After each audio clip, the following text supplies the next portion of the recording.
backpack. Just so younger. You can read the map, right? The only way right. that I can. Yeah, your directions have done us a lot of good. You're the one that's supposed to be able to read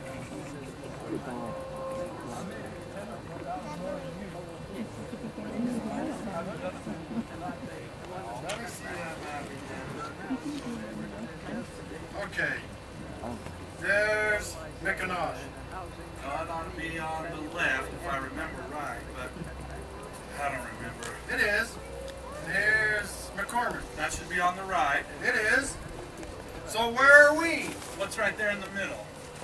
Nothing. That's where we are. We're in nothing.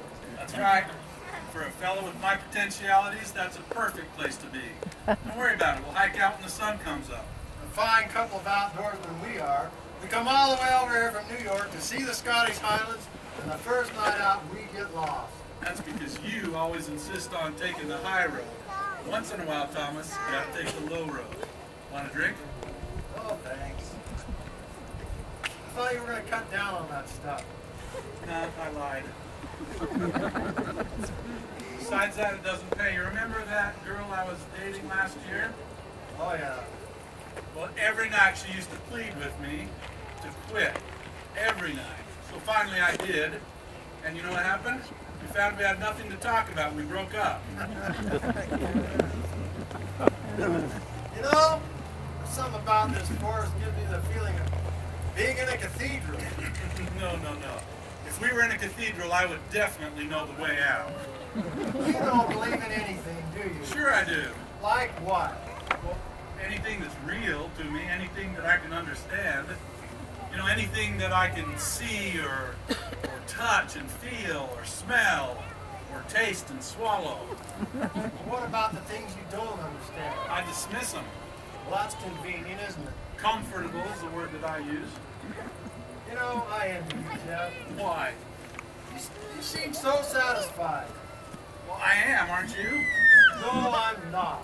That's the silliest thing I've ever heard. You got a fine job, you're engaged to a fine young lady, and you're lost in a fine forest. What more could you want? I don't know, but something's wrong, especially between Jane and me.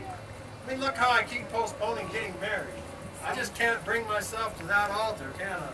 Well, I don't know what could be wrong about it. She's young, she's attractive, she fits right in your little niche in life, and she loves you just the right amount, too. Really? What's the right amount? You know, enough to keep you happy and not embarrass me. Well, I don't know.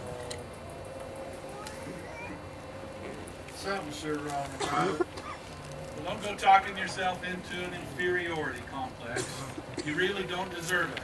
You know, most of my friends that have inferiority complexes, they do deserve it. They're not as good as anybody else. But you're Thomas Albright.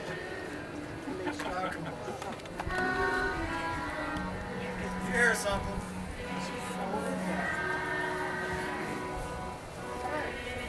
Look over there. Looks like it is. Where is it? Look at that.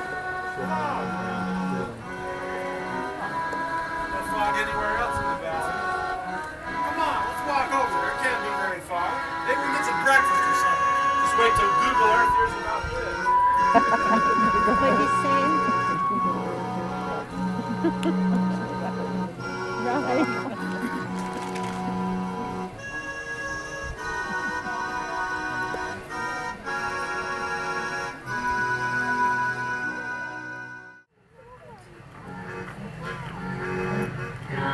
Come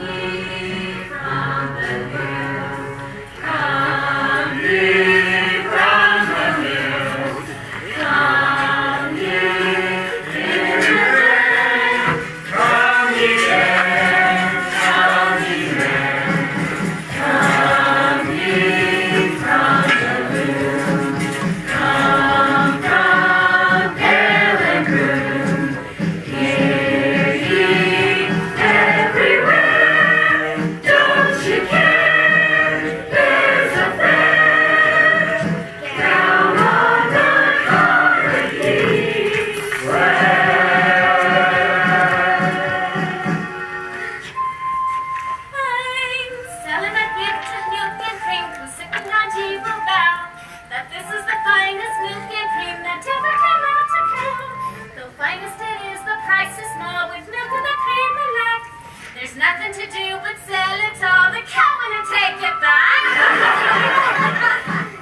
business.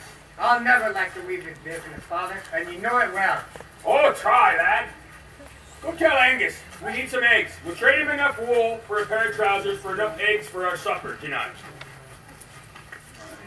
Oh, good morning, Mr. McLaren. How you doing, Archie? Oh, I see your two bonny daughters. Good morning, Mr. Beaton. Oh, what are you looking for today, Miss Fiona? A waistcoat for my father for the wedding. Oh, today's a big day. You and Charlie Dalrymple and Miss Jean are to be wed this evening, aren't they? Aye, Mr. Beaton. If you had to choose someone besides Harry, my son, to love, I'm glad you chose such a fine young lad as Charlie. Aye, Mr. Beaton. Ye must be happy as a lark in the glen. Aye, Mr. Beaton. As you can see, Mr. Beaton, Jean is a wee bit short of words today. Father says I shouldn't have talked too much. He says when I speak, I sound so happy he finds it annoying. Is that what you said, Mr. McLaren? I did, Archie. Besides, when a lass gets married, she has to begin to listen and not do so much talking. Oh, I don't think Charlie should have trouble with Miss Jean. She's such a fine, nice young maiden. All maidens are fine, Archie. So you tell me, where do all the bad wives come from? Friends? Mr. Lundy has written on this parchment here a few reminders. He asked me to bring it and hang it here in the public square. Aye! This is the second day of the blessing, and all of us need to be reminded of the things, the obligations that we have so gratefully accepted. Aye! So I'm going to take this and hang it in the square as I told Mr. Lundy I would, and I'd like you all to take a look at it. Miss Fiona, your father sure likes to take charge of things, doesn't he? Aye, especially after everything's been done. That's true. Would you have a waistcoat of this that would fit him? Oh, yes. You would. Oh, hello, Harry. Hello, Jean. How are you today? How do you expect me to be this your wedding day, isn't it? I'm truly sorry, Harry. Well, do not be. If anybody's going to pity me, let it be me. Trapped forever without you in this peasant village. Harry, what did Angus say? I forgot. Hello, Harry. Hello, Fiona. It just isn't fair for Charlie Dalrymple to be wedding ye, Jean. He's got everything. School in Edinburgh, and now ye. And I've got nothing. Take this to the house and see if we can find a waistcoat for Mr. McLaren. Nothing but to be doing this all my life. Why didn't you pay attention to Miss Meg while you were over there? You know she has a yearning for ye. Aye, Father. Oh, Fiona, I feel so sorry, darling. I know, darling. Mr. Beaton, you do not hate me for not loving Harry, do ya? Oh no, lass. There was only one woman that could truly love and care for Harry. And that was his mother, my wife. Bless her soul.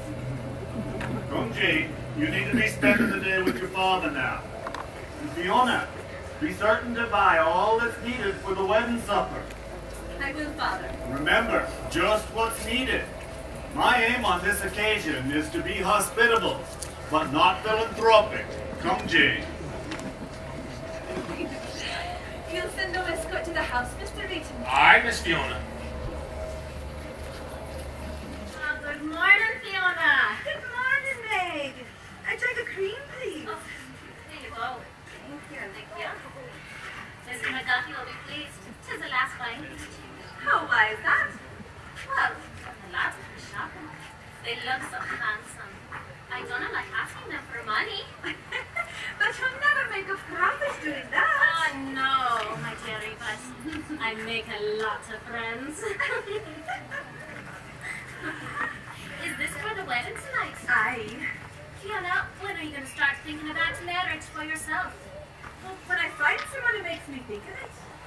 And you haven't found anyone up till now who makes you think of it? No. You see, I didn't want to just get married.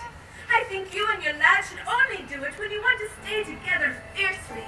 And getting married is the only way to do it. It's proper. Many lasses everyone knows try to be married before 20 times.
unusual idea, Fiona.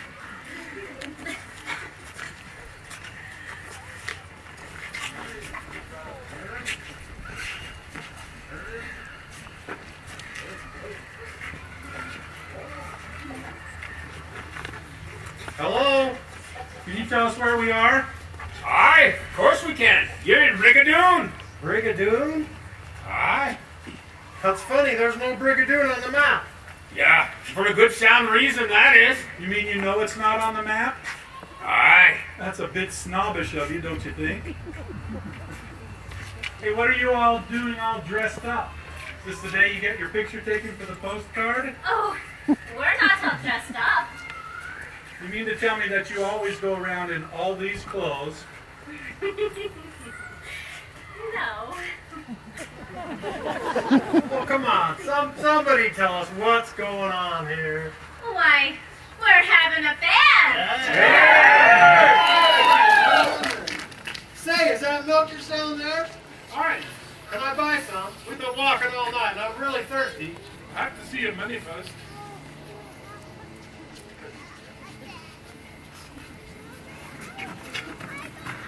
Hey, what'd you give him, a hunk of uranium? Just a shilling. Oh, let me lay out this is. Very interesting, but it did me no good. Well, if you sell me something, then it will. Sorry, I cannot sell you anything, but if you still give us a look. No thanks. I don't want any favors. Well, I see from this coin that you are from England. No, we're Americans. Oh, you're Americans. Well, I am. He's from Oak City. Let's go. No, wait, please. I'm sorry. He didn't mean to act so strangely. Oh, we're just a wee bit taken aback. People didn't come here very often. Well, I can understand why. You people look at us like we dropped in from another planet or something. Quiet, Meg. Does that amuse you? Well, I very much. She's obviously the daughter of first cousins. If you're walking all night, well, you must be tired and hungry. Or when you want some food to eat, or perhaps a place to lie down before you start back. That sounds really nice. Oh, good. My name is Fiona McLaren. I'm Tommy. All right. Oh, Miss Jeff Douglas. How do you do, sir? To meet you. I am Meg Crocky. And I am glad you're happy about it. There's a little tavern on the next street where you can get some food. And I will take you to it. Hey, Jeff, you go ahead. I'll call you in first. Excuse me, sir. Yeah, Miss Meg's gonna take care of you? I think so. Well, I have some wool here to make you a pair of trousers, in case you need it. You may get stuck on a thistle. Thanks, old man, but I don't plan on getting stuck.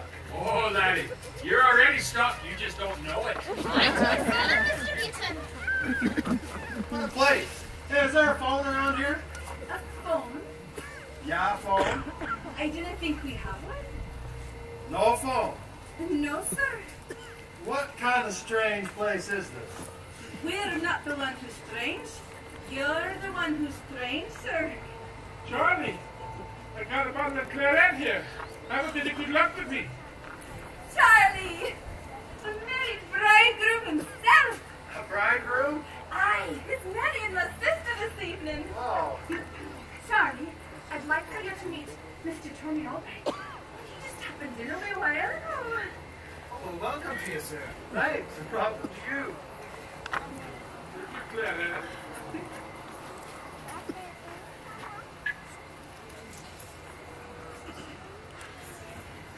Thank you. Would you like some? Thanks, that would be great.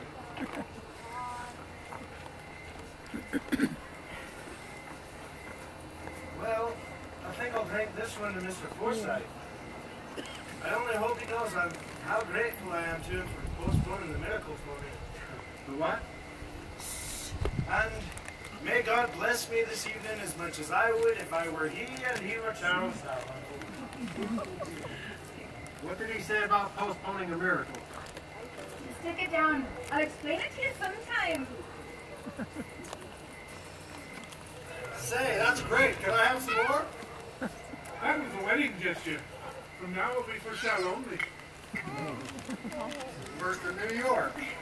I have to get some credit tomorrow for the supper. Come with me and you can have some more. Son. Hello, isn't he? Hi, he has a peculiar accent. Wonder what American women are like. Oh, I don't wonder about women anymore, Angus.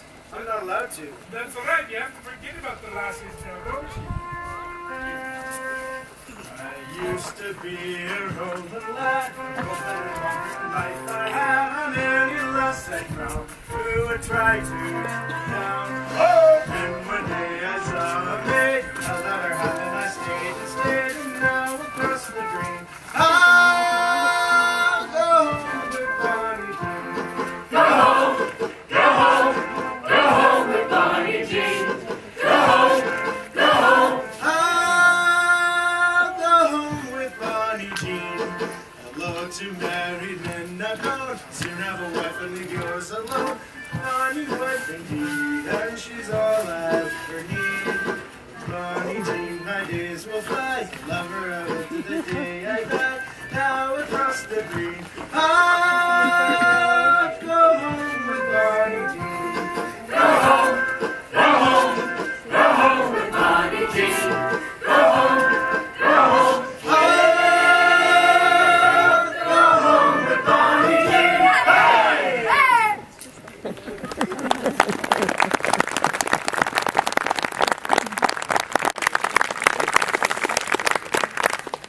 Come, Jane. You didn't want to see Charlie before the wedding. Charlie, you wouldn't forget to come over this afternoon and sign the family Bible. Don't worry, darling. I'll be over.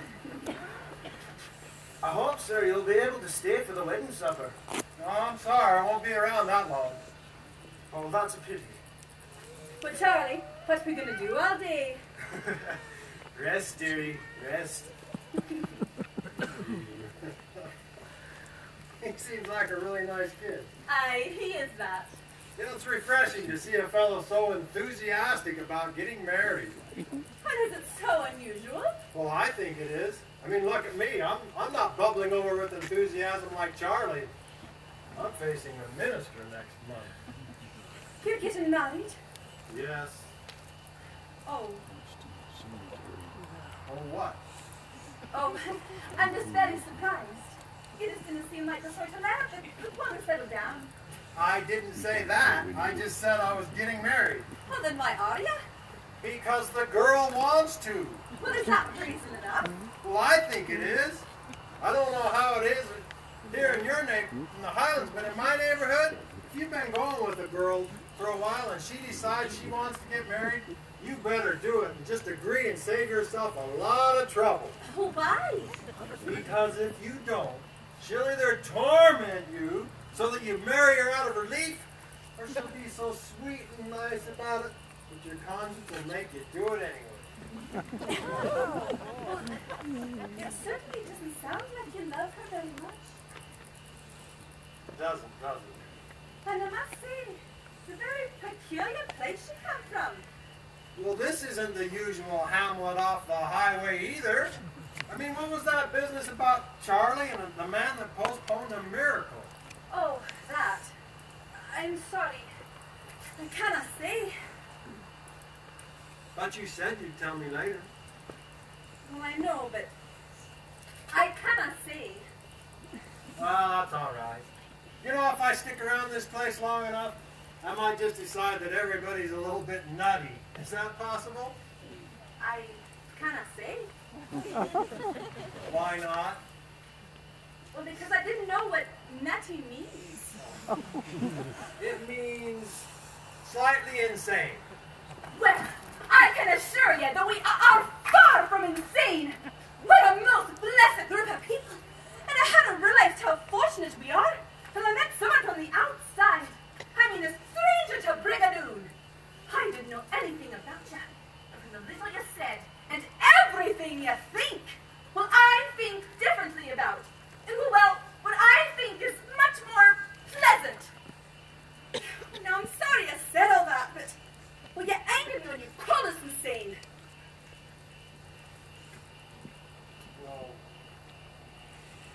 don't like me very much, do you? That's the odd part. I like you very much. I just didn't like anything you say. Fiona, I? if I was to stay around today, would you take me to the wedding this evening? Why do you suddenly want to go? I cannot say. Well then, I'll take you, and I'll be highly pleased to be there. You will? Why? Well, because of what I just told you. I like you very much. You did say that, didn't you? Come on, I'll show you a place where you can lie down. What are you going to do? Gather some heather for the wind. Where do you do that? On the hill where the heather is. Can I come with you? No, I'll do it much faster alone. Really? I won't be any trouble. Maybe I'm the one that's slightly nutty. But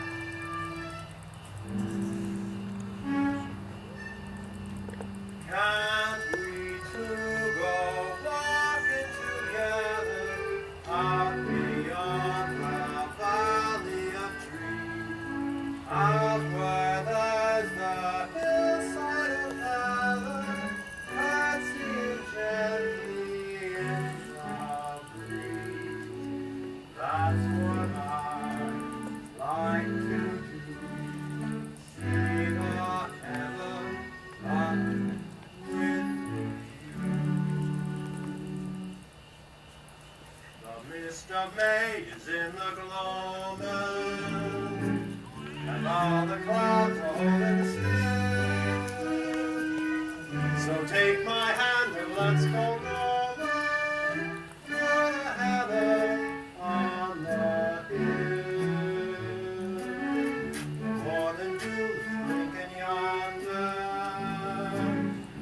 There's lazy music in the rill, and all I want to do is wander through the heather on the hill.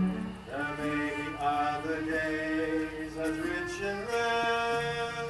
There may be other springs as full and fair, but they won't be the same. They'll come and go. For this I know, that when the mist is in the gloaming, and all the clouds are holding still, if you're not there, I won't go roaming through the heather on the hill. The heather on the You see, you can say nice things when you wanna. It almost sounds like I'm falling in love with you, doesn't it?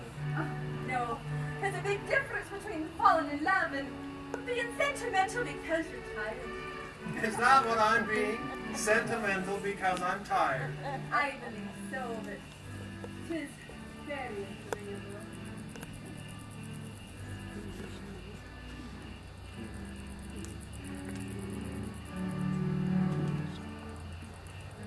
Mr. Mays in the gloaming, and all the clouds are holding still.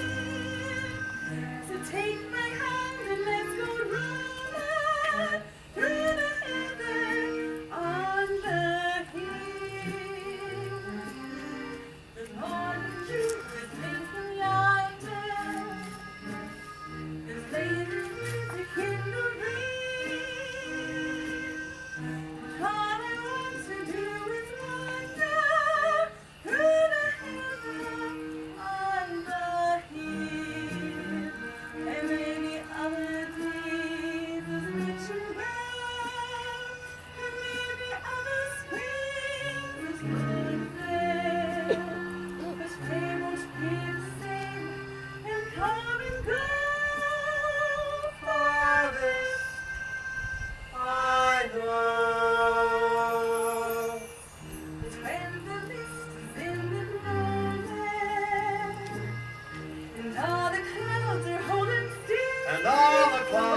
holding still. Through the heather on the hill. The heather on the hill.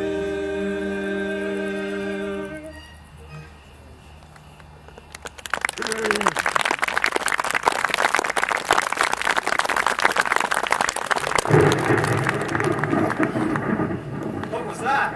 We have a storm every now and then. I'll get my basket and we'll be off.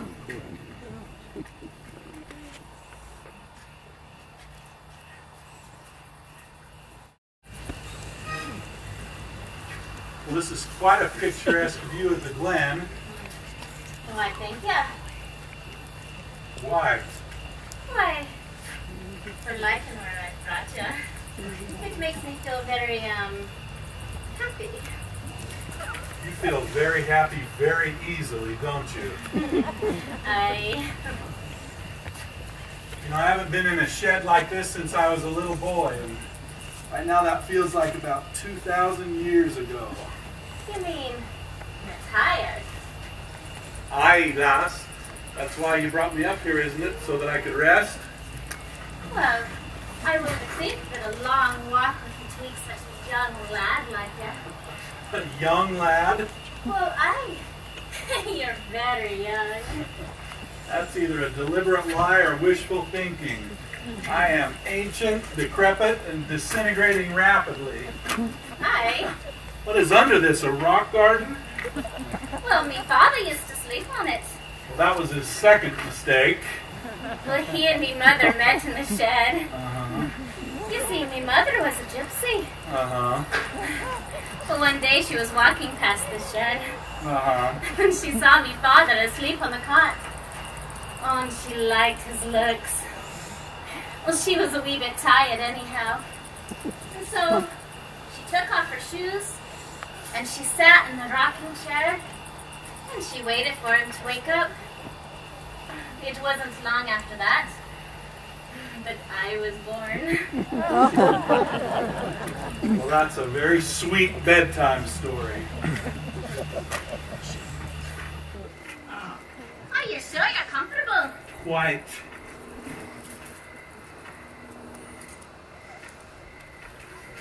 Thank you very much. You've been more than kind. If you'd like to round out your generosity, buzz off. Oh, you're a brawn, handsome lad. You should see me when I'm rested. I'm almost robust. Oh, I just hate to leave ya. Well, you better. When I go to sleep, I make all kinds of odd noises. Well, who told ya? Do you have a wife? No, I don't have a wife. I was engaged once. What happened to the lass that you're engaged to? She fell in love with a Russian. A Russian. Russia's in Europe, isn't it? More and more every day. You know, it's just over there across the channel to the left. You're a winning lad. A right winning lad. Listen, girlie, I am not interested. I came here to take a nap. But don't you see? I'm highly attracted to you. When I wake up, we can talk about the whole problem. And believe me, you have a problem. But when I see you lying here on the cot, I feel little tadpoles jumping up my spine. That is the most repulsive thing I've seen all day. Now go. But I've been waiting for so long. Go. Well, you men, you're all alike. I should hope so. Well, you're all brutes. You get what you want from a lass, and then it's 'tis farewell. Get what I want? I can't even get you to go away. That is what I'm referring to. I thought you were interested in me, and that's why you let me bring you here. You have misled me. You have quite an imagination. Why would you think that I, a strange man, would be interested in you A strange woman, and at this hour of the day. Why, because you're a lad, and I'm a lass. Well, with that philosophy, you must have had quite a provocative career. Well, I've had a great many a heartbreak. I don't doubt At 16 years, I was blue and sad. Then father said I should find a lad. So out I went to become a wife and found the real love of my life. His name, it was Chris, and the last was McGill. I met him one night picking flowers on the hill. He had lots of charm and a certain kind of touch and a certain kind of eagerness that pleased me very much. So there 'neath the moon where romance often springs, I gave him my heart and a few other things. I don't know how long that I stayed upon the hill, but the moon had disappeared. And so had Christopher McGill. So I went home and I thought I'd died. Then father said, make another try. So out I went to become a wife and found the real love of my life. Oh, he was a soldier, a fine Highland son. He told me about all the battles he'd won. He wasted his time telling me about his might. I took one look at him and decided not to fight.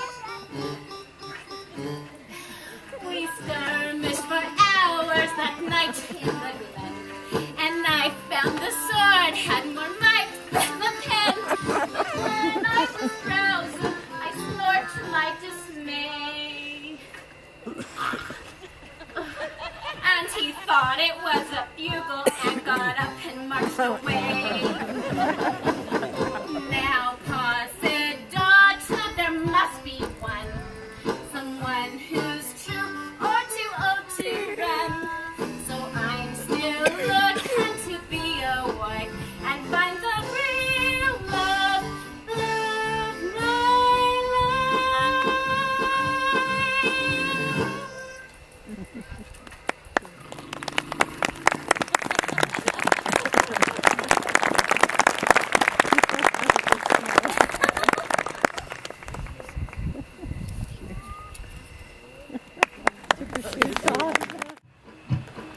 Jeannie's packing up. Jeannie's moving out. Jeannie's packing up. Jeannie's moving out. The town goes. Tonight away she goes. Jeannie's packing up. Jeannie's moving out. Jeannie's packing up. Jeannie's moving out. The town goes. Tonight away she goes. Jeannie's packing up. Jeannie's moving out. Jeannie's packing up. Jeannie's moving out. The town goes. Tonight away she Hi, Charles McPherson Dalrymple. And tonight the founder of a new clan. Where's Jean? She's upstairs in her room. What are you doing here? You're not supposed to be here. Well, why not? I'm married You're her, not aren't supposed I? to see her. Go away. Why can't I see big brute? Or are you gonna shove me? Oh, shove me, Tiny.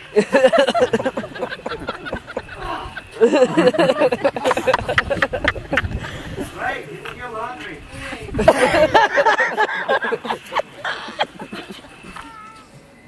Aye now, Charlie. Really didn't want to see Jean before the wedding. It's bad luck, you know. 'Tis, lad, I tell you. Have the Bible here. I want you to take it and write your name just here below the name of my dear departed wife. Right?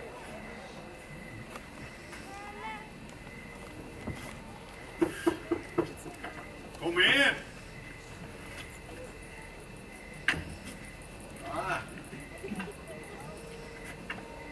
Here, Mr. McLaren, I brought you your whiskey. Thank you, Harry. It's good to see you, lad. Wait a minute. What for? Why didn't you take my hand? I'm not your enemy. Ye may not mean to be, but ye are. And so is everybody else in this town. Why do you go about hating this way? What is it? I couldn't make it through the day of seeing her with someone else if I didn't. What can I do? What can anyone do when they realize that life means less than nothing? I cannot leave this town. I cannot go to the university and make something of myself. And I cannot have Jean. So, there's nothing left to do but hate everything and everybody in this cursed town. Ah, laddie, you kind of go about hating everybody. You shut yourself off from the whole world. Besides, this is only a cursed town if you make it so. For the rest of us, it's a blessed place. Well, you can keep it.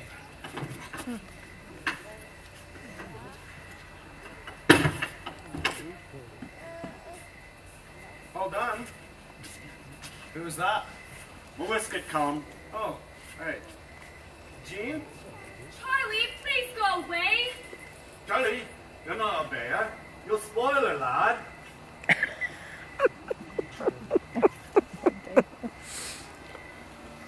I can hardly wait for the wedding.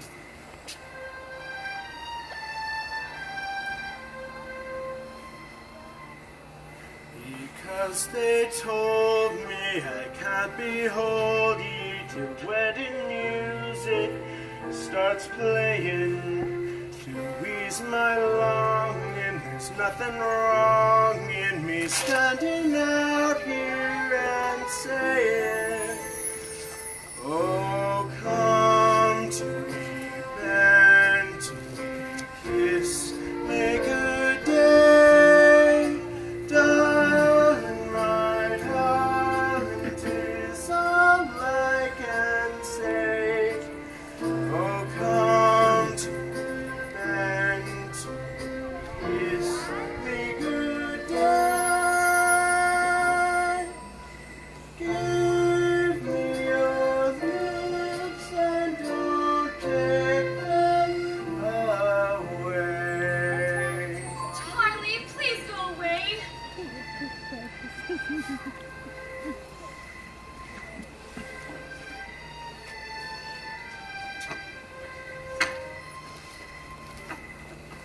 Because they told me I can't behold thee till wedding music starts playing. To ease my longing, there's nothing wrong in me standing out here and saying, oh, come to me, bend to me, kiss me good day, darling, my darling, 'tis all I can say. So come to me, bend to me, kiss me good day. Give me your lips and don't take them away.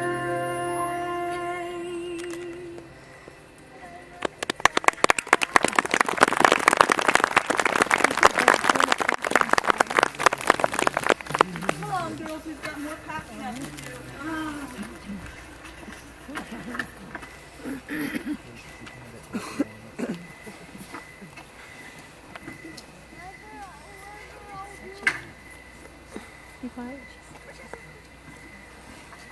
Jean, aren't you going to greet our guest?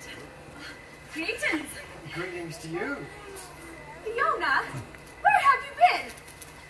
You know I cannot dress without you. Oh, you mean it's time for you to dress? Aye, so come. You see, I knew you up far too long. I know, but I'm not sorry. Wait for me. I shan't be but a few minutes. We have no time. Fiona.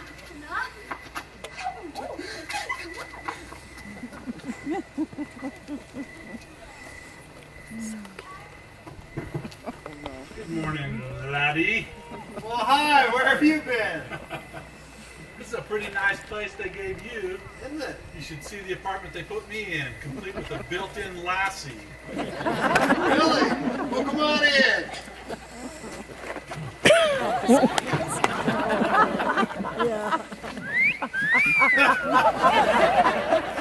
What happened to you? Thistles. What? Never mind. It's a professional secret. Mine will be done by the time we're ready to go. I hope so.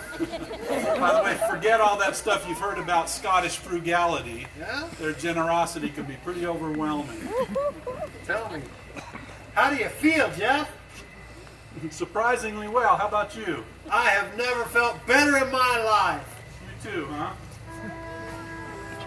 Maybe the sun gave me the power, 'cause I could swim like rolling and be home in half an hour. Maybe the air gave me the drive, 'cause I'm all aglow and alive. What a day this has been, what a rare mood I'm in. Why, it's almost like being in love. There's a smile on my face for the whole human race. Why, it's almost like being in love.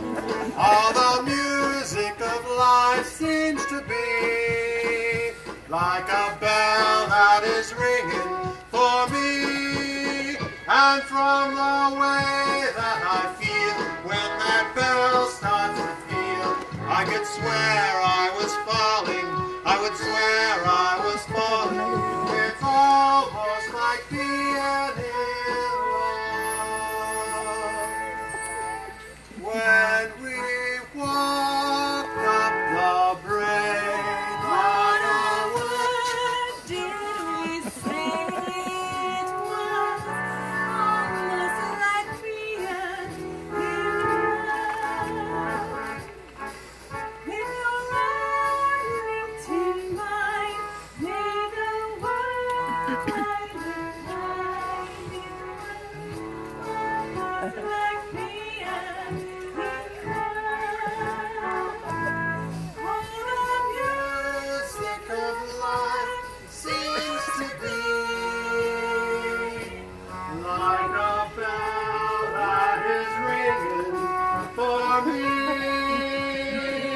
And from the way that I feel when that bell starts to peal,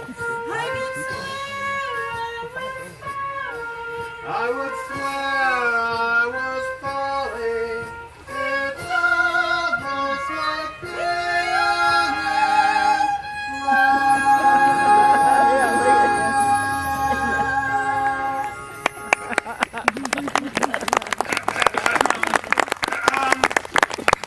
Hand me that bundle of heather, Tommy. love. Right, darling. Darling? Thank you, dearie. Dearie? Oh, are you ready to head back, Thomas? Oh, what's the rush? After all, how often do we get invited to a wedding and What is it? I must be a little touched. Listen to this. Married, Elizabeth Lang to Andrew McLaren, July 2nd in 1719. What's so amazing about that? People used to get married back then, too. Wait a minute. Children. Fiona, born October 10, 1722. Jean, born April 8, 1728. So? 10, 1722. So? Jean, born April 8, 1728. So? But Fiona's 24, and she has a sister 6 years younger named Jean. So? But those are the two sisters in this Bible. Don't be ridiculous. They're just named after them. Look, Jean's getting married today. Did you know that? I heard. Do you know the name of the guy she's marrying? Well, they told me in the tavern. Charles Dumrimple. Dalrymple.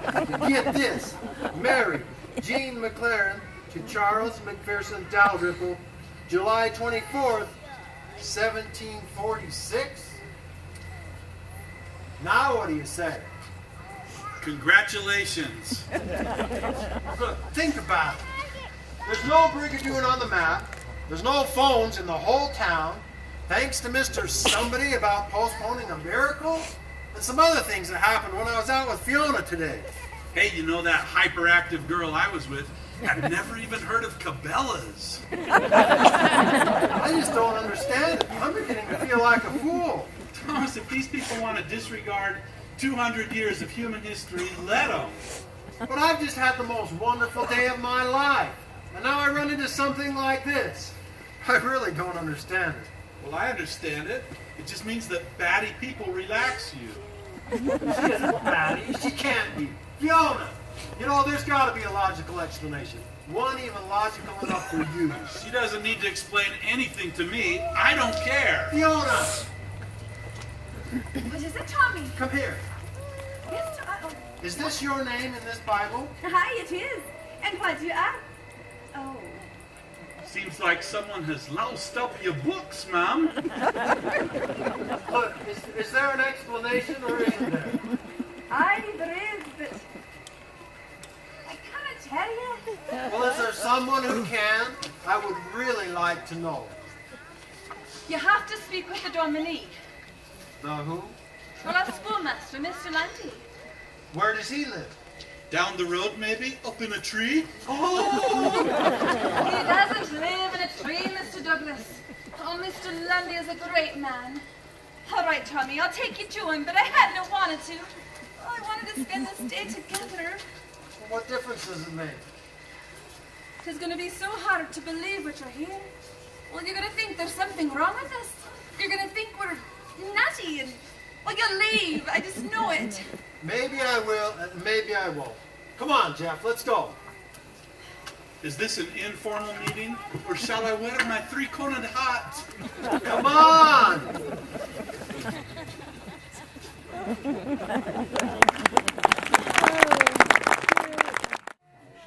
Good afternoon, Mr. Lundy. Oh, good afternoon, Fiona.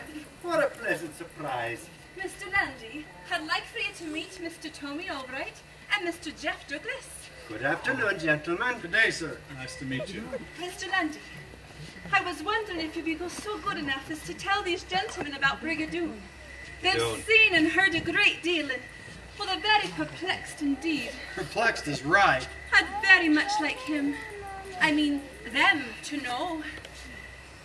Of course, Fiona. Will you be staying? Aye, if I may, I'd love to hear it all again. Of course. Now, gentlemen, before I begin, let me tell you that what I'm going to tell you, you ain't going to believe. I've already been warned. Why won't I believe it? Well, you see, what happened here in BRIGADOON was a miracle. And miracles require faith. And faith seems to be lacking in a few strangers that visit BRIGADOON. What day is it, Fiona? It's Friday. Friday. That means that this miracle happened 200 years ago. You see, 200 years ago, the Highlands of Scotland were being overrun with witches and wicked sorcerers. They were taking the Scottish folk away from the teachings of God and putting the devil in their souls. They were horrible, destructive women. I don't suppose you have such women in your part of the world. Witches? Oh, we have them. We just pronounce it a little differently. It don't matter. You see, but here in BRIGADOON, we had an old minister of the cut named Mr. Forsyth, and a good man he was. Kindest man in Scotland. Nobody ever loved his parish as did Mr. Forsyth. But he was growing old, and it worried him that he would soon be leaving the very folk that he loved so dearly. But most of all, he worried about the witches. So he began to wonder if there wasn't something that he could do to protect the good folk of his parish, not only from the witches, but also from the sins of the outside world. So he walked for many a day in the glen, just thinking. And for many a night he spent in his house by candlelight, thinking. Finally, he decided what he was going to pray for. He was going to pray to God for a miracle. This part is so nice. I could just cry thinking about it. So Mr. Forsyth went out to the hill beyond Brigadoon. And there he made his prayer with God. And in the hush of a sleepy world, he prayed that Brigadoon and all the people in it would disappear. Disappear, but not for always. You see, it would all return for one day every 100 years. The people would go on living their ordinary lives, doing their customary things, but they would all return just as it were for one day every 100 years. So when you went to bed at night and you woke up in the morning, it was 100 years later? Ah, lad, it was 100 years later. You see, Mr. Forsyth figured that the people would never be in any century long enough to be touched by it. They would just go on living their ordinary, customary lives. And all this happened 200 years ago. Aye, lad, 200 years ago. So what happened to the old minister? Ah, good question. You see, Mr. Forsyth knew to ask God for such a miracle, it would require a great sacrifice. Now, what would be the greatest sacrifice? That would be to be separated from the very folk that he loved.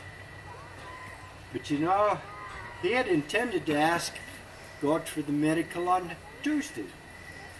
But you see, Charles Dalrymple was away at school in Edinburgh and wouldn't be back until late Tuesday night. So Mr. Forsyth waited until Charlie got back.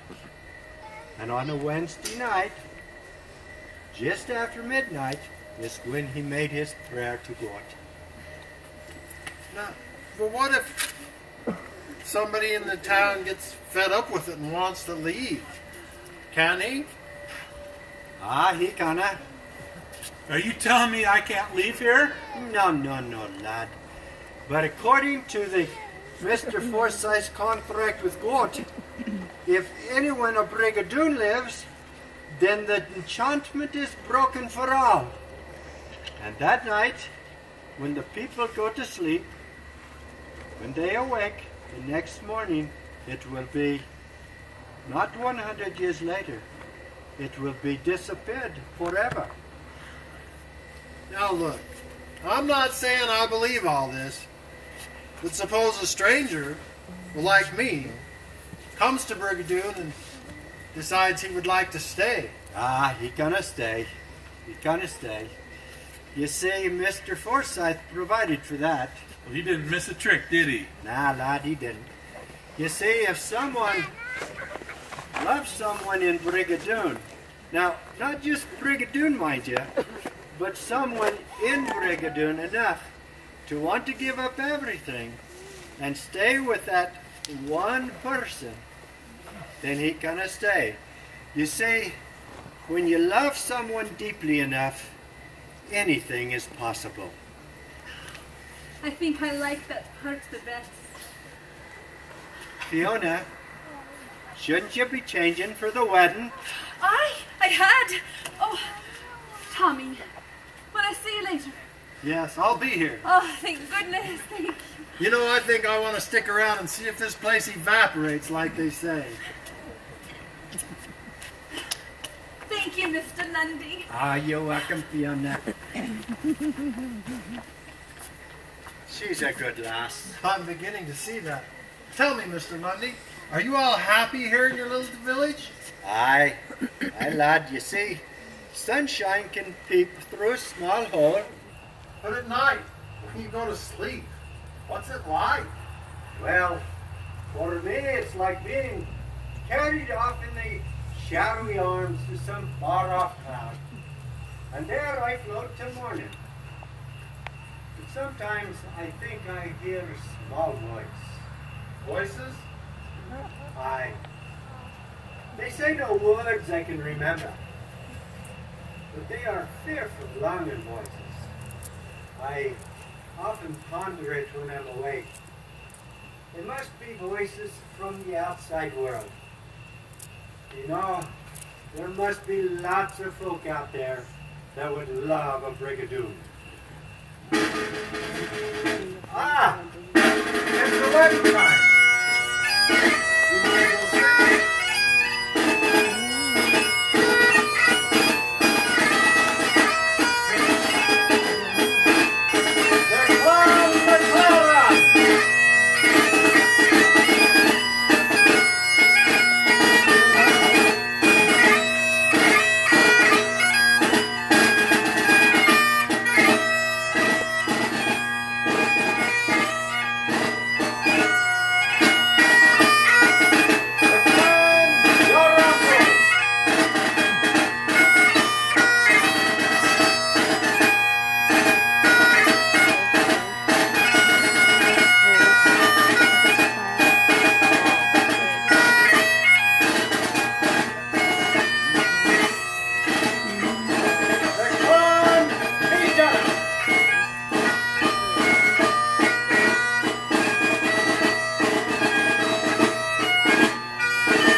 Marriage is what brings us together.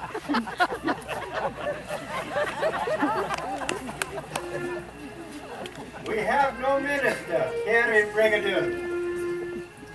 In most villages, that would be a calamitous thing.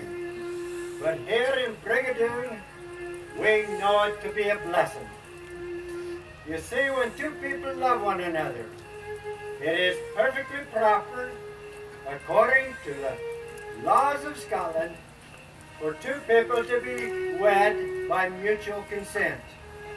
There need nothing be in writing, only the promise that you both will love one another as long as you both are on earth. Now, go ahead, lad. I shall love you till I die, and I'll make all effort to be a good husband to you. And so shall I, try to be a true and loving wife.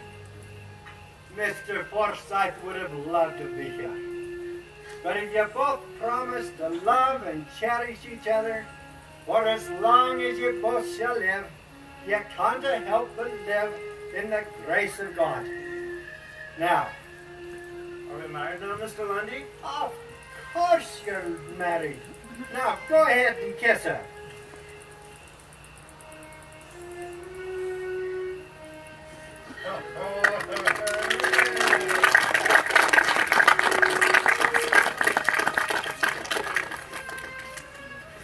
To the bride! Hooray! To the groom! Hooray! To the happy couple! Hooray!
you too much.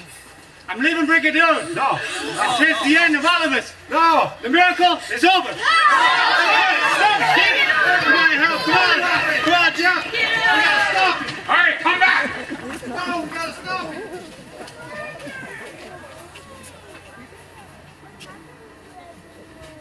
Well, they're gone. I could sing a solo, or we could take an intermission for about 10 minutes.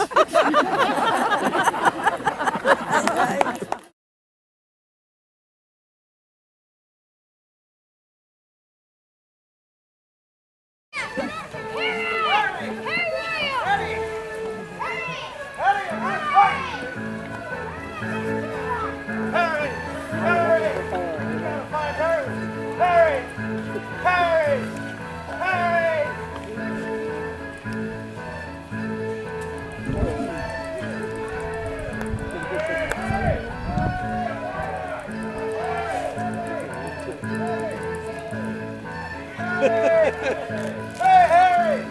The Lord knows these hills like the back of his hand. If you don't want to be found, you won't be found. Harry!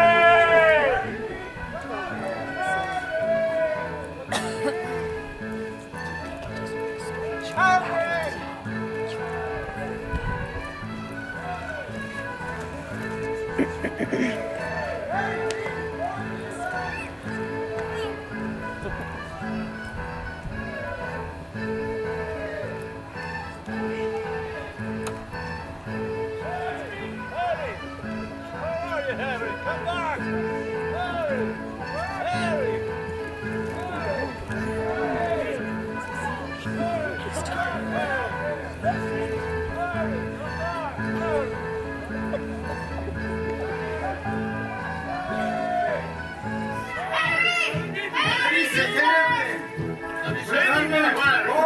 Over there. We gotta spread out more. Okay, let's go.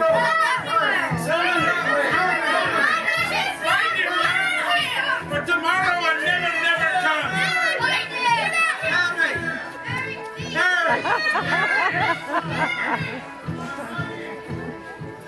Come on, Jeff. We gotta help him. Come on. This doesn't even concern us. Look, he can't be very far. You go right. I'll go left. We gotta help him. We gotta find him. Harry!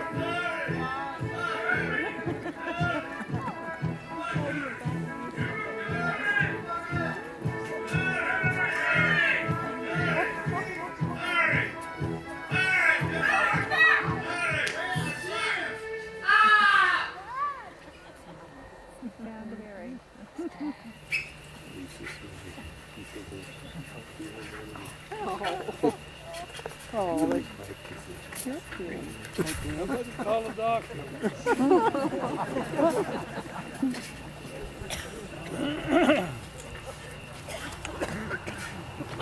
thought I heard a cry from over there. Oh, Father. Is everything all right? He's all right. He's been stuck. Was he hurt bad? Oh, just scratched up a bit, but there's no need doing any grieving right now. Thank goodness. You gotta get ready for the wedding supper. He didn't get away, did he, Mr. McLaren? No, he didn't, Archie. Oh, thank God he stopped him from his terrible intention. Then I want to see him. Where is he? He's okay. He's in good hands. Besides, it's best to be left alone for a bit. Come and join us for a bit of supper. I cannot join you. I'm too ashamed for him. Ah, Harry. Well, we need to get everyone here to the Glen. It's time for us to have a bit of food and some ale. Come, Fiona. Thanks. Angus, have you seen Tommy? The American? All right, Fiona, but I did not think he came back with us.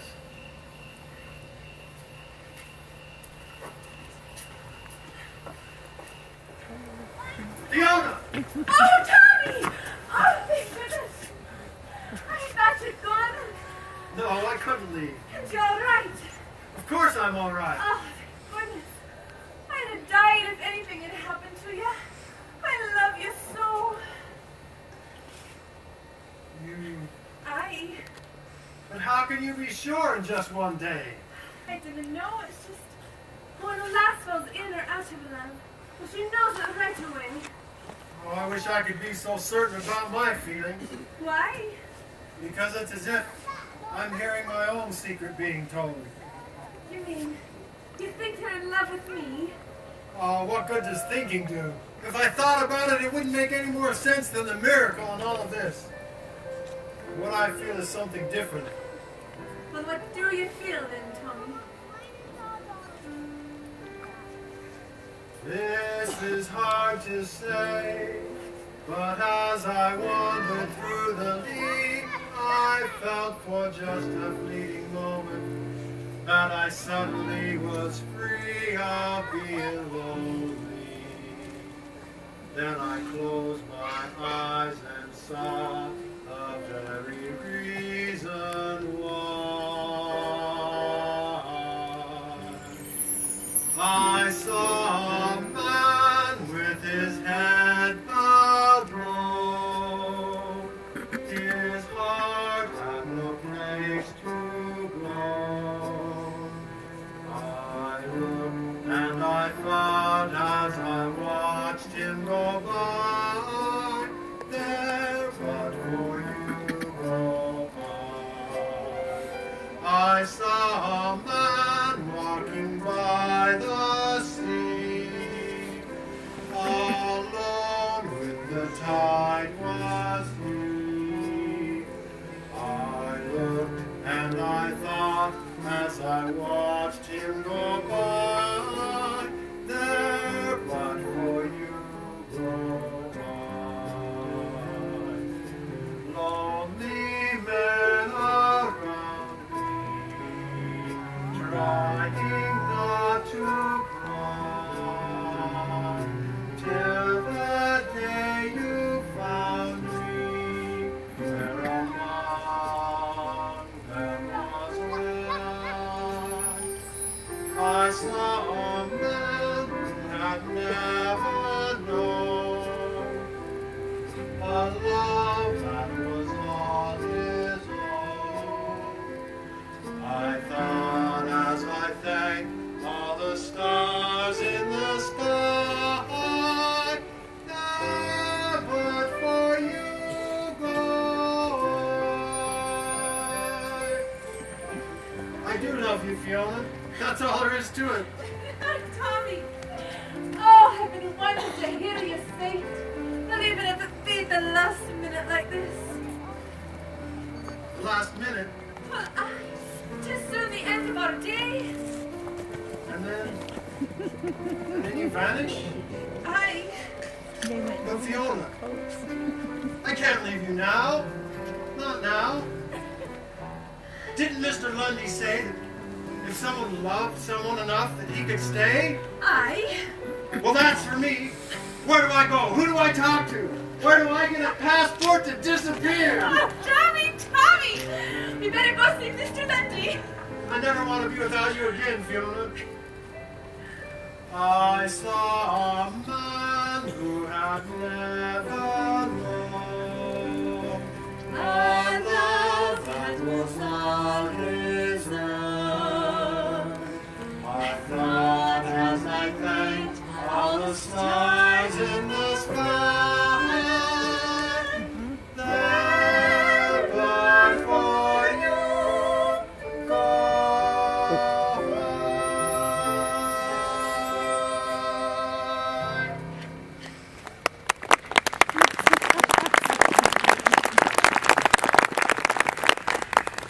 Yeah! Yeah! Break up the drink, eh?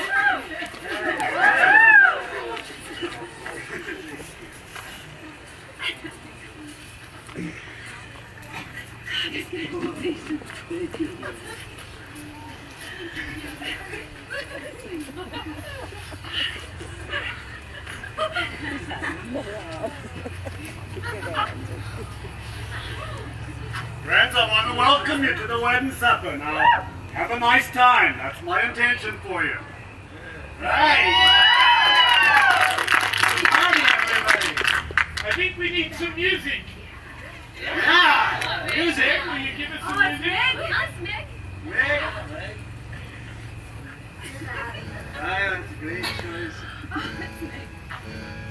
Now if you think this wedding day was just a bit to miss, then I will tell you about a wedding far more daft than this.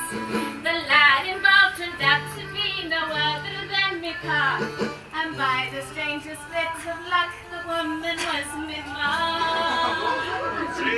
McGregor, McKenna, McCowan, McCoy, McVitty, McMillan, McRae. I all of the folk in the village were there at me mother's wedding day. And as the hours turned to 5, the men got feeling kind of dry. They thought they'd take a nip while waiting for the groom. And while the men were dipping in, the ladies started on the gin. Another was a day, so here's your mother's wedding day. That's right.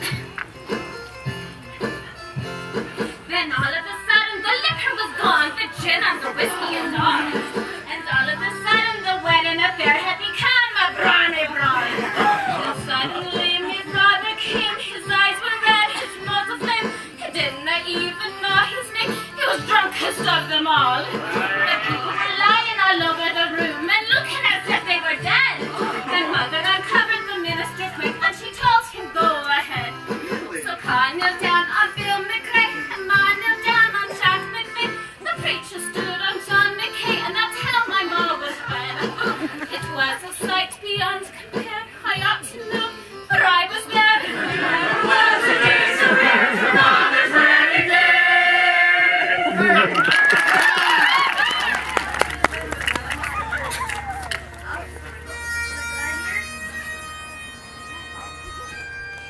Uh-oh.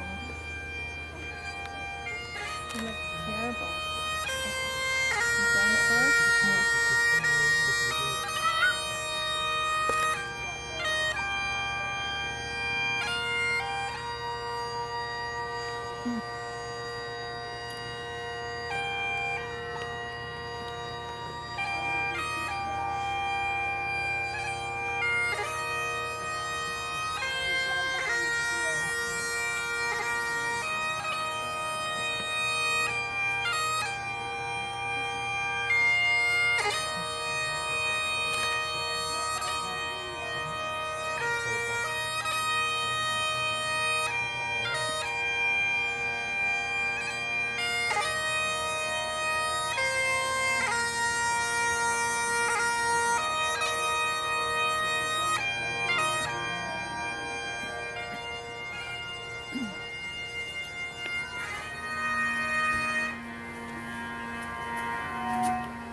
Hey, Tommy.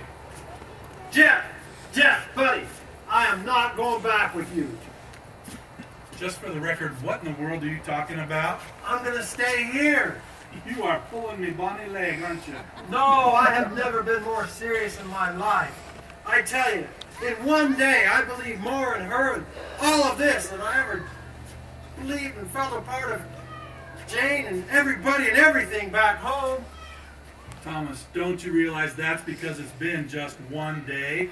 If you stay here, it's for always. I know. And do you know how long always is around here? Yeah, I know. It's a very long time, Thomas. You can't have a trial marriage around here. You can't just try things out for 600 or 700 years and then change your mind. I won't want to change my mind. How can you know that now? How can you know that there won't come a time that you won't miss your family or your friends, the life you belong to? How can you know that now? Because, now this is the part I know you're going to think I'm crazy.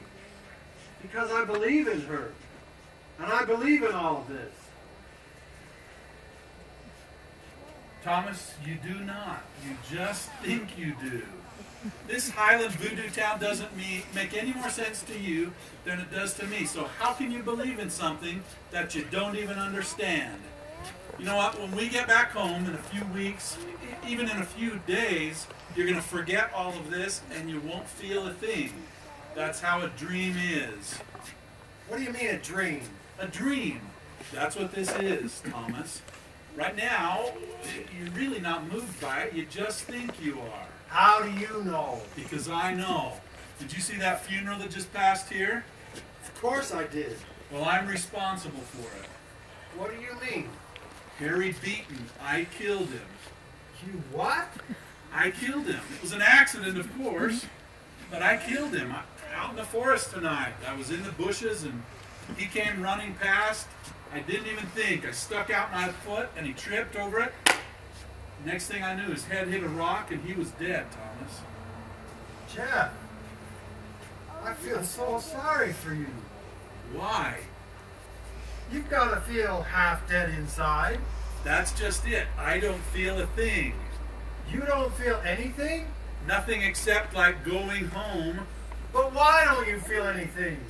Because, Thomas, this is a dream. It's a good dream for you, and it's a bad dream for me. Just wait a minute, will you? Look, I've got you confused now, haven't I? Yes, you have. And if you really believed as much as you think you do, I'd never be able to do that. Listen, I'm going to wait for you just outside of town, but don't be long. Tommy, what did he mean by that? Tommy boy, Fiona tells me you want to stay. Tommy, what is it? It's no good, Fiona. I'm leaving. It isn't because I don't love you. I think I do. It's just that I don't trust my own feelings. Oh, you mean you don't think you can accept everything? That's about it, I guess. Fiona, you must hurry. There's not much time left. Tommy, lad, you shouldn't be ashamed. It's the hardest thing in the world to give up everything, even though it's usually the only way to get everything. Do you understand at all?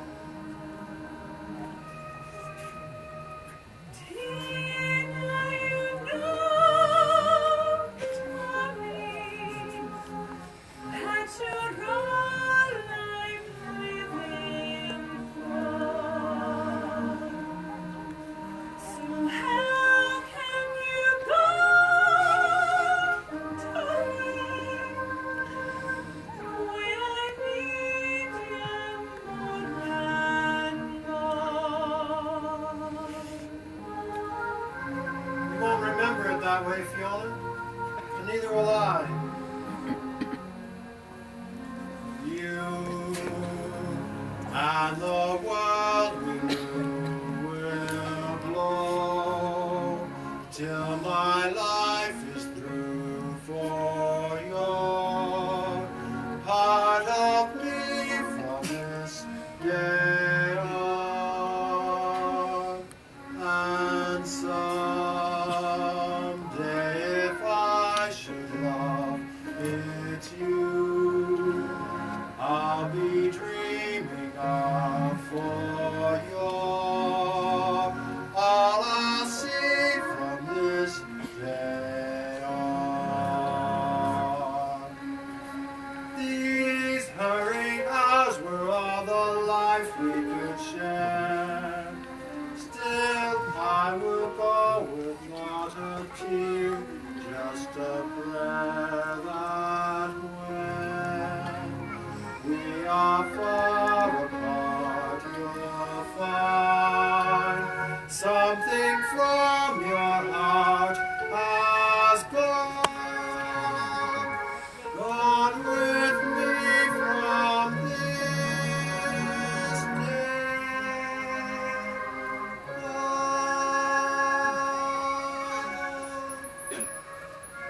See, we mustn't be sorry about anything. I'm not. Well, in fact, I shouldn't be surprised if I'll be less lonely than before you came. You see, real loneliness isn't being in love in vain. It's not being in love at all. But it'll fade in time. No, Tommy, it wouldn't.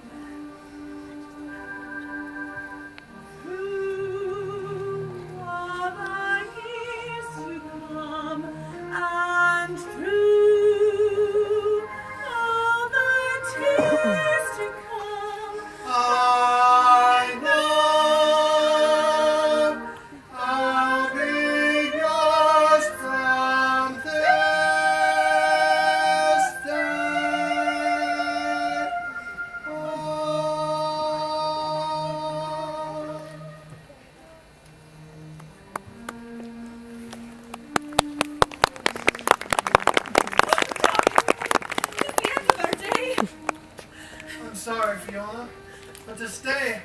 to have no doubts and no fears.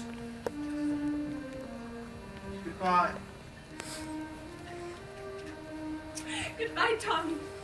And never forget that any time, any day, anywhere, always and forever, I love you, Tommy. I love you, Tommy. I love you.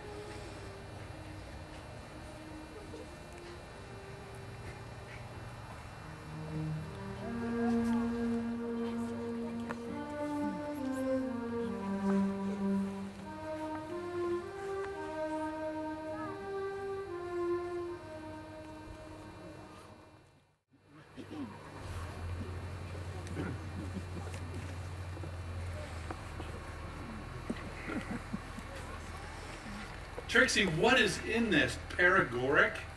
It's the usual. When you say the usual, do you mean I've had it before? Continuously since you got back from Scotland 4 months ago. But I just decided I don't like it. It's not nearly as good as my Uncle Doug used to brew.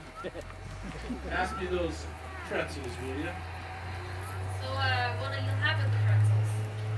The usual. Okay.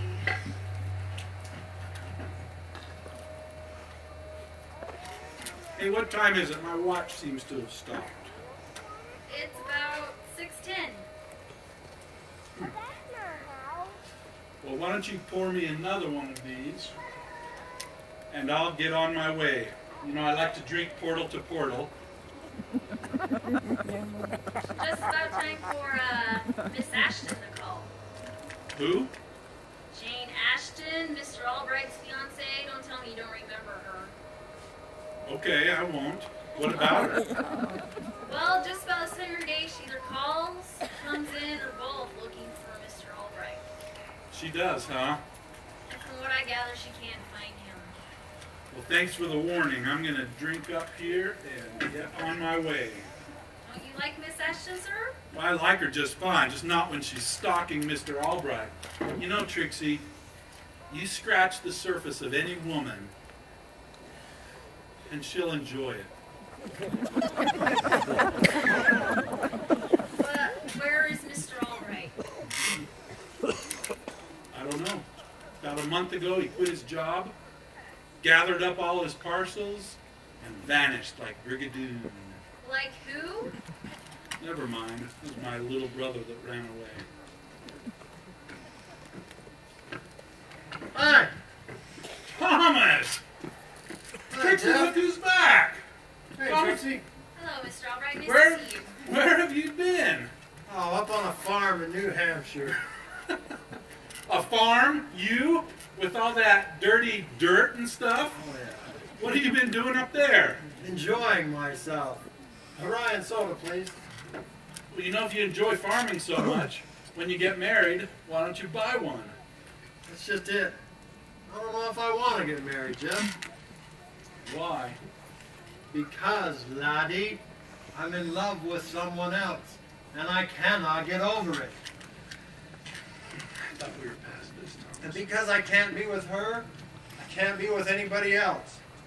There's so many things that remind me of her. It's just easier when I'm alone, away. That's why I left. I mean, I'm talking with people, we're having a conversation. They say one little word that opens the door to a memory, and suddenly I'm thousands of miles away with her. I slowly drift back to the conversation. They ask me a question, and I don't know what they're talking about. Well, you must be fascinating company. It's just easier when I'm alone.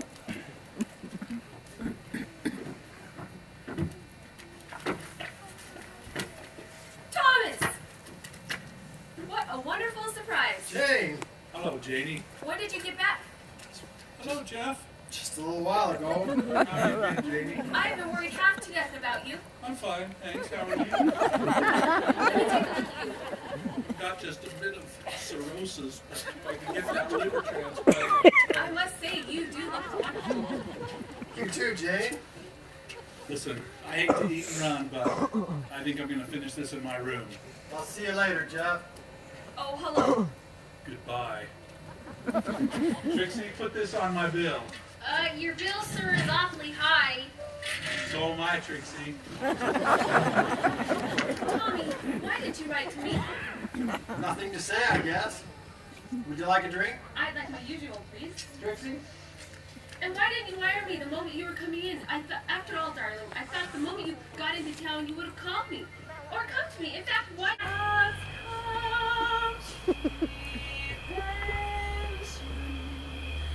Kiss me goodnight, darling, my darling, 'tis all I can say. You didn't want to do that, would you? Maybe. You mean you would even consider it? What? Commuting 60 miles out of New York? Oh, no, I don't want to do that, no. I didn't think so, and I told Mr. Jackson. Who? Herbert Jackson? Oh. Who's he? I just told you. He's the real estate man I've been working with. I told him you'd call him. I can hardly wait. Please do. I've been working so hard to arrange everything. Do you still want your drunk friend Jeff to stand up for you? Sure, if he can. Why? Nothing. It's just, he's so impossible these days, and everybody is bored to death with him. Oh, I don't care about everybody. Especially everybody that we know. You know, you really have been antisocial since you returned from Scotland. If you really want to avoid everybody, why don't we take Mr. Jackson's house? It's high on a hill, there's nobody around, it's just around the bend. Just come to me, bend to me, kiss me goodnight, give me your lips, and don't take them away. No, Jane, no! No, what? There isn't going to be a wedding next month. Oh, you mean you're postponing it again? No, I'm not postponing it. I'm calling it off for good. Oh, calling it off? I just can't do it, ever. You have a nerve, Tommy. After all this time I've waited for you and been patient and put up with your idiotic whims and temperament. Oh. You've been wonderful to me, Jane. It's not your fault. It's just something happened to me a few months ago, and I just don't fit in here anymore. I think you're going clean out of your mind, but I refuse to stand here and argue with you in this bar. Let's hurry up and go home. Please hurry now, we're all alike we could share. Still, I will go with not a tear, just a prayer. You think anybody else is going to put up with your nonsense? You're raving mad, so think that one over, Mr. Albright, when you're all alone.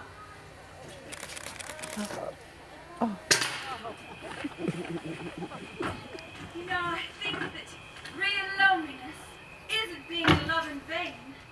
It's not being in love at all. You understood, Fiona. I didn't.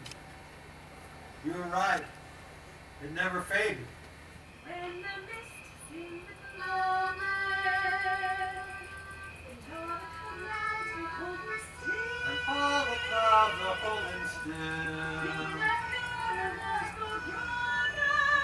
Brother heaven, from the hill of heaven, on the hill.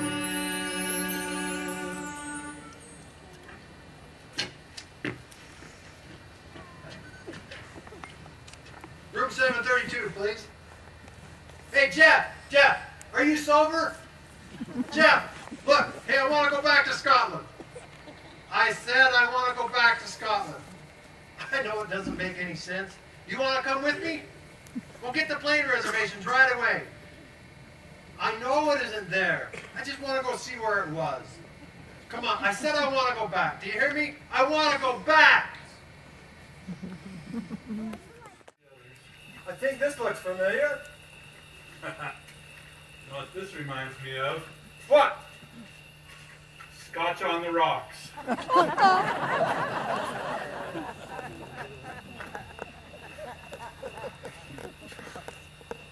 It's terrible. Terrible but wonderful. What's terrible but wonderful?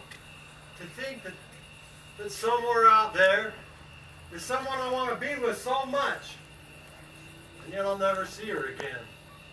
And she isn't dead. She's just asleep. You brought me all the way over here from New York to tell me that? You could have told me that on the phone for a nickel. No, I'll tell you why.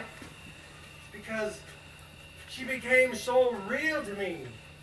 I had to come over here and see for myself that it isn't here. It wasn't like that for me at all. It's so much like a dream that I have to force myself to think that it even happened at all. You know, that's the big difference between us. You're telling me. Sometimes the things you believe in become more real than the things you can see and feel and understand. But why do you have to lose things to realize how much they mean to you? I don't know. Let's have a last look around and start back. We got lost around here once. Let's go. All right.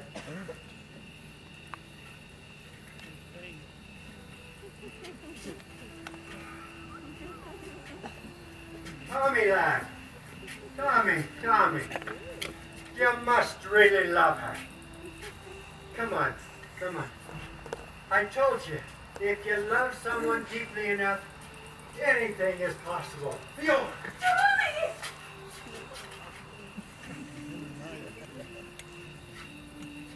Even miracles.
wake up, well, I know I'm gonna be the man who wakes up next to you.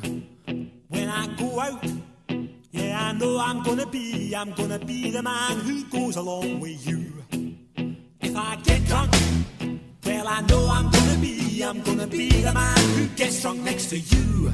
And if I haver, yeah, I know I'm gonna be the man who's havering to you.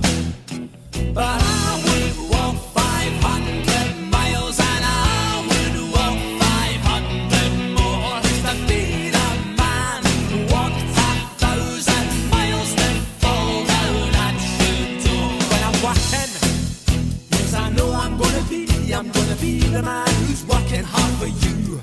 And when the money comes in for the work I do, I'll pass almost every penny on to you.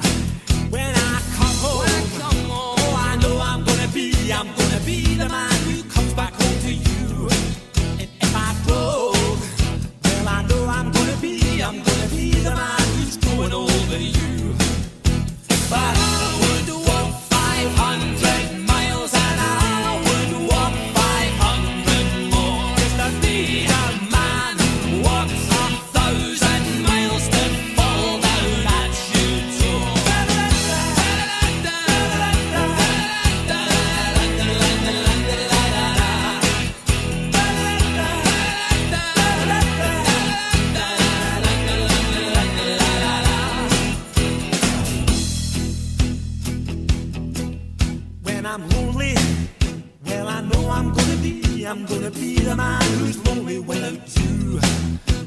I'm dreaming, well, I know I'm gonna dream about the time when I'm with you. When I go out, well, I know I'm gonna be the man who goes along with you. And when I come home, yes, I know I'm gonna be the man who comes back home with you. I'm gonna be the man who's coming home with you. But I would walk 500 miles and I would walk 500 more just to be the man who walks 1,000 miles to fall down at your door.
When the snow came down,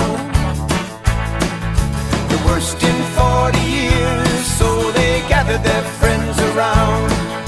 A turf log on the fire and whiskey in the jar. One lad on his fiddle and one on his guitar. Young Denny, he would listen with his ear up to the door. He knew just what was missing, he knew what he was for. So he went straight up to Walton's and he put his money down on a great big boxcar Tony, the prettiest one in town. Hey, big box Denny, where'd you learn to play that thing? When the girls find out what you're all about, you're gonna make them dance and sing. Hey, big box Denny, when you gonna come back home? Since the world found out what you're all about, they can't leave you alone.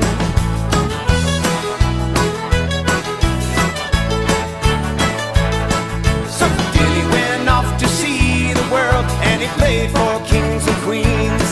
Then one night found him in a club in the heart of New Orleans. He swallowed all that music and he tasted etouffee. And after 15 Mardi Gras, they knew that he could play.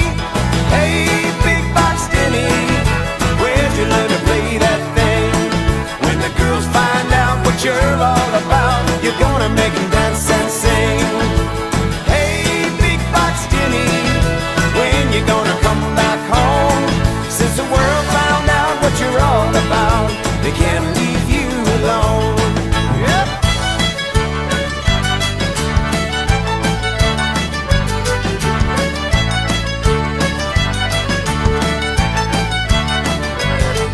Well, Denny, he made some records with a swampy heart and soul. From the delta of the Liffey, he would let those good times roll, giving everything a nine-stone man could give to the black and white. With his Irish squeeze box rock and roll, they packed in every night. Hey, big box Denny, where'd you learn to play that thing? When the girls find out what you're all about, you're gonna make them dance and sing. Hey, big box Denny, when you gonna come back home?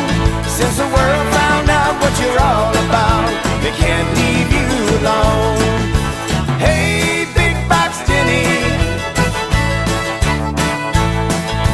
Hey, big box Denny. Hey, big box Denny.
face one time against the green blue sea, and hear the pipes at sunset. I know you would believe. They say she launched 1,000 ships and 100 billion tears. And in this leaky boat I've been nigh on 40 years. I've seen the light in her eyes and drowned in her mystery, and I've seen those who gave up the ghost for the love of the century.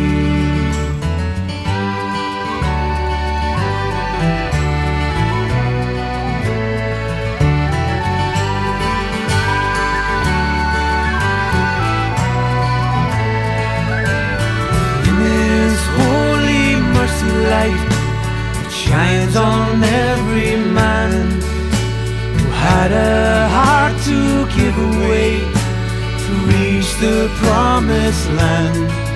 Is there any man among us 100,000 strong, a nation full of broken hearts. Can all of us be wrong? Climb every mountain high, sail every ocean deep,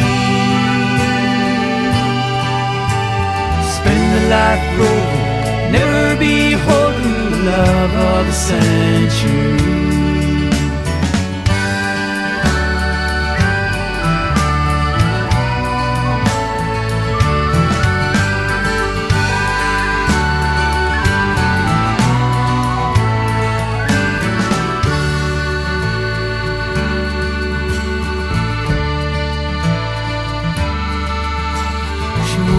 The cliffs of County Cork, the ocean down below, dreaming of a love she lost a long, long time ago. His legend was a captain brave that went down with his crew on the jagged rocks of Megan Head, and a son he never knew. Castles in her name, though she had no other need. But one more chance to be safe in the arms. One more chance to be safe in the arms. One more chance to be safe in the arms of the love of the century.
Fare thee well, my boy, as you wander this night.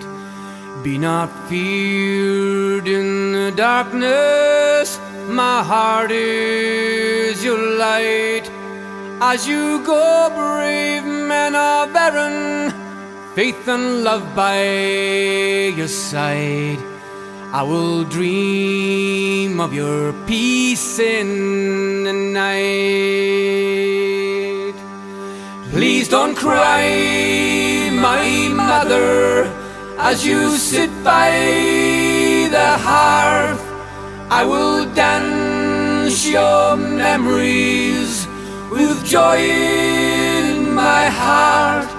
I will go now and pray as I travel this land and live by the lessons you gave.